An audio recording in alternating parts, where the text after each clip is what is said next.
আলাইকুম everyone, welcome back to my channel. আজকে আপনাদের সাথে খুবই মজাদার একটি মাছ, সামুদ্রিক মাছ রিঠা মাছের রেসিপি আপনাদের সাথে শেয়ার করব। প্রথমেই কড়াইয়ের মধ্যে অল্প কিছু তেল দিয়ে নেব। পরে তেলটি গরম হওয়ার পর এর মধ্যে হাফ কাপ পানি দিয়ে দেব।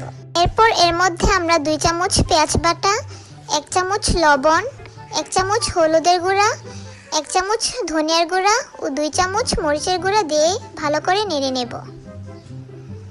মশলাগুলো সবগুলো মেশানোর পর এর মধ্যে আমরা ধুয়ে নেওয়া মাছগুলোকে দিয়ে দেব।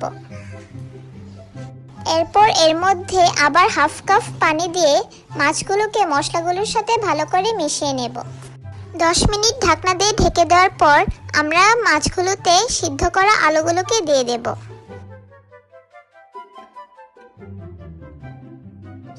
আলু মাছকে ভালো করে মশলার সাথে মিশিয়ে এর মধ্যে 1 কাপ পানি দিয়ে 10 মিনিটের জন্য ঢাকনা দিয়ে ঢেকে দেব। A few moments later 10 minute পর আবার হালকা নাড়ানাড়ি করে অল্প পরিমাণ পানি দিয়ে আবার ঢাকনা দিয়ে ঢেকে দেব।